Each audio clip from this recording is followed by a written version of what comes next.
The Young and the Restless. Spoilers, welcome back to our channel, besties. Today is a beautifully chaotic day, and we are diving straight into the deep end of the drama pool. Grab your emotional support water bottles, because we are about to spiral together. You guys, I am deceased. Stop what you are doing. I am literally shaking. Wait, we need to talk about this now, because my soul has actually left my body and is currently hovering somewhere above my ceiling fan. I am literally filming this while I'm running errands, pacing around my kitchen island like a trapped animal, because I just had to jump on here and vent. You do not understand the level of unhinged cinematic mayhem we just witnessed on The Young and the Restless. I am personally offended, I am physically unwell, and I need a support group immediately. We are not just watching the show anymore, we are invested. Like, my blood pressure is genuinely spiking, and I am ready to throw hands with my television screen because of what just happened to Diane. Okay, wait, backtrack for a second. I missed a step. Dr. Lawrence Markham. Bestie, be for real right now. This man is not just a corrupt psychiatrist. He is a straight-up, bona fide, sleep with one eye open monster. Did I say that yet? Ugh, my brain is mush. Moving on, but seriously, the vibes this man gives off? Atrocious. He is officially on my do not perceive list. I am so done with his creepy, smug little face. We all knew he was bad news when he was holding Diane captive in that barred room, gaslighting her into thinking she had a mental breakdown. But this new revelation of how far he is willing to go, it's giving major I cannot even energy, and we are spilling all the tea right now. Oh, hold on, I should have mentioned this earlier, but Markham basically pulled a Houdini on us. He vanished in this completely inexplicable, mysterious way, leaving us all screaming at our screens. Like, where did he go? Did he crawl back under the rock he came from? Did he teleport to another dimension of pure evil? No, genuinely, I was sitting there thinking, okay, maybe the writers are giving us a breather. Maybe the Abbott family can have 5 seconds of peace. Ha! Joke's on me. Because monsters like Markham, they don't just disappear. They lurk. They wait in the shadows, calculating their next diabolical move. And his target? Diane Jenkins Abbott. He is absolutely obsessed, and this time, he is straight up refusing to let his prey escape.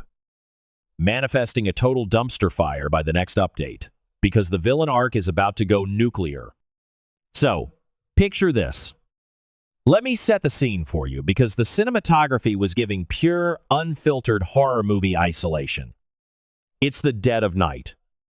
Diane is driving home after what we can only assume was the longest, most exhausting day of her entire life. She's tired, she's drained, she probably just wants to take off her heels, wash her face, and drink a glass of aggressively expensive wine in the safety of the Abbott mansion. The road she is on is completely deserted. Just pitch blackness, the glow of her headlights cutting through the dark, and that eerie, heavy silence.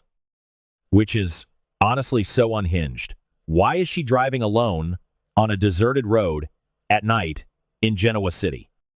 Has nobody learned anything from the decades of kidnappings in this town?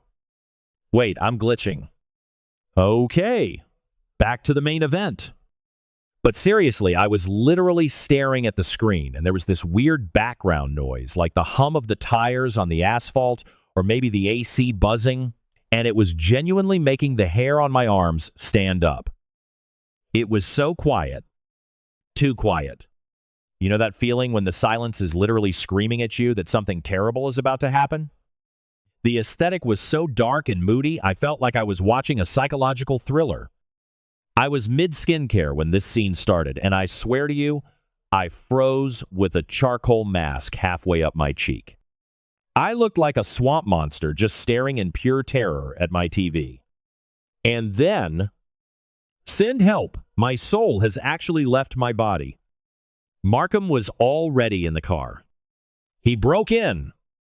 He was hiding in the back seat the entire time she was driving. I literally had to yeet my phone across the room when I saw his shadow move in the rearview mirror. I smeared charcoal mask all over the rug, But I don't even care because I am hyperventilating. How long was he back there? Just breathing her air, watching her drive, waiting for the perfect, most isolated stretch of road to make his move? The absolute audacity of this man. I am legit screaming into a pillow right now just thinking about it. It is the ultimate violation of privacy. Besties, the cinematic mayhem of this exact second is burned into my retinas forever. Markham, this absolute demon of a man, lunges forward from the darkness of the back seat. He doesn't just grab her, he whips out a wire. A literal wire. Or a rope. I couldn't even tell because I was screaming so loud and my vision was blurring with panic. But he wraps it straight around Diane's neck while she is driving. The sheer violence of it, the sudden explosive chaos. I am clutching my chest because I am literally too unwell to handle the gravity of these events. It was straight up terrifying. Diane's reaction? Pure, primal terror. You can see the exact moment her brain registers that she is fighting for her life. She's choking, she's gasping, her hands are flying up to her neck to try and claw the wire away, but Markham is pulling back with all his psychopathic strength. The camera angles here were genuinely making me dizzy, bouncing around the tight, claustrophobic interior of the car. It felt like we were trapped in there with her, suffocating on the tension. You could see the sheer panic in her eyes, the desperate realization that she is completely alone with a monster. And because she's being literally strangled from behind, Diane's body reacts on pure instinct and panic. Her foot slams down on the gas pedal. The car just straight up accelerates into the pitch-black night. It is speeding up, going faster and faster, completely out of control. The tires are screeching, the steering wheel is jerking wildly as she thrashes around trying to survive. It's a high-octane psychological masterpiece where the stakes are astronomical, and I am sitting here on my couch physically vibrating from the stress of it all. I legit thought I was going to pass out from holding my breath. The car is swerving violently across the deserted road. It loses traction. It's completely out of control, tearing through the darkness like a runaway missile. And then, the scene just gives us this massive, world-ending cliffhanger. Are they going to crash? Is the car going to flip into a ravine? Is someone going to die? You guys, I cannot. I genuinely cannot. If Diane dies like this, after everything she has survived, after claws-out fights with Phyllis and Nikki, after faking her own death years ago, I will riot. I will march down to the CBS studios myself and demand answers. Wait, did I mention how dark it was? Oh, hold on. I should have mentioned this earlier, but the lighting in this scene was so dim it made Markham look like an actual sleep paralysis demon. And don't even get me started on the vibes, he didn't even look human.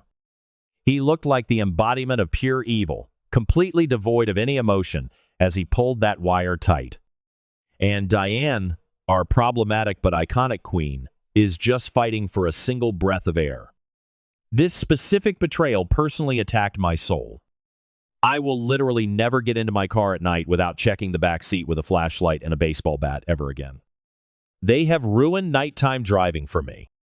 I mean, basically, we are looking at the most insane plot twist of the year. I know we've had kidnappings. We've had Patty Williams running around acting a fool and blackmailing Jack. We've had Victor Newman being his usual diabolical self. But this is visceral.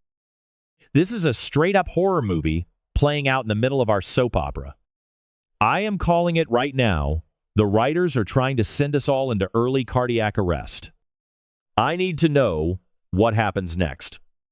Does she hit the brakes? Does she manage to elbow him in the face? Or does the car just obliterate into a tree in a fiery explosion? Wait, backtrack for a second, because my brain is connecting dots like a manic conspiracy theorist with a red string board. We need to talk about Y&R Markham really is. Remember when we were all speculating that Dr. Lawrence Markham might actually be Martin Laurent with a surgically altered face? Did I say that yet? Ugh, my brain is mush. Moving on. But think about it. Martin Laurent trapped Sharon and Phyllis in that horrifying clinic, and now this doctor is doing the exact same terrifying psychological warfare to Diane. If Markham is Martin, it makes this attack in the car 1,000,000 times more terrifying because we know exactly how far this man is willing to go. He doesn't just want to hurt her. He wants to break her mind, body, and soul. I am literally hyperventilating right now, just thinking about the absolute scale of this villainy. And don't even get me started on Patty Williams, which is honestly so unhinged. Patty is literally paying this monster.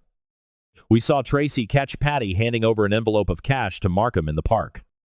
Patty is bankrolling this nightmare. She wants Diane out of the way so she can force Jack to recreate their magic on the yacht. Bestie, be for real right now. Patty is so delusional she thinks kidnapping and torturing a man's wife is the ultimate aphrodisiac.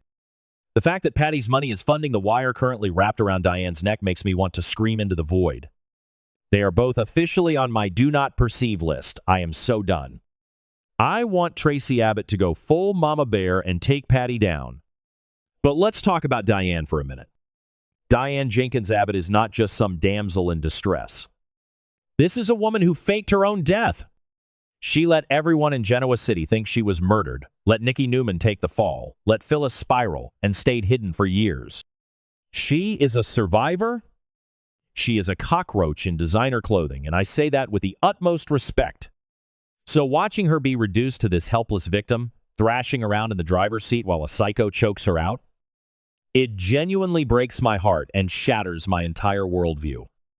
I am physically vibrating from the sheer audacity of the writers doing this to her. Diane has clawed her way back to the top of the Abbott empire. She finally got Jack back, and now she's about to be taken out by a wire in a speeding car. No! I reject this reality. Let's break down the physics of this impending crash, because my anxiety is doing complex calculus right now. The car is speeding up. We're talking 60, 70, maybe 80 miles an hour down a pitch-black, winding road. Diane's foot is jammed on the accelerator because her body is seizing up from lack of oxygen. The steering wheel is jerking because she's fighting Markham's hands. The headlights are illuminating trees, ditches, maybe a cliff. I don't even know the topography of this random road, but it looks deadly. If that car hits a tree at that speed, the airbags might deploy, but with a wire around her neck? The whiplash alone could be fatal. Is Markham wearing a seatbelt in the back? Probably not, because villains never think about road safety. So if they crash, he's going flying through the windshield. Manifesting that exact scenario? Honestly. Let him fly. And think about Jack. Oh my God, Jack Abbott is going to absolutely lose his mind. He is already spiraling, desperately trying to find her, dealing with Patty's unhinged blackmail, and now his wife is in a death spiral on a dark road with a psychopath. If Jack finds out about this, the Abbott patriarch is going to go full vigilante mode. I am manifesting a total revenge arc where Jack just destroys Markham. But first, Diane has to survive. She has to. She is too much of a survivor to go out like this, right? Right? Please tell me I'm right, besties, because I am spiraling into a dark place. I am literally hyperventilating right now. Send help. My soul has actually left my body. I was mid-skincare and smeared charcoal mask all over the rug, and now I'm just pacing back and forth, stepping on my own charger cords, completely losing my mind. This episode has ruined me. It has fundamentally altered my brain chemistry. I am going to be staring at the ceiling at 3 a.m. tonight, replaying the sound of those screeching tires in my head. This is why I have trust issues. This is why I can't have nice things. Every time a character gets a sliver of happiness, the writers are like, let's put a serial killer in their backseat. I am legit unwell. I am so emotionally damaged by this episode. I am officially a mess. A messy, unfiltered, emotional train wreck. My grip on reality is slipping, and it's absolutely clear that this situation is now my entire personality and I am not okay. I am going to be thinking about that wire, that dark road, and that screeching car for the rest of my natural life.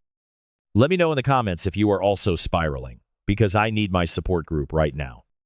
Okay, my brain is buffering again.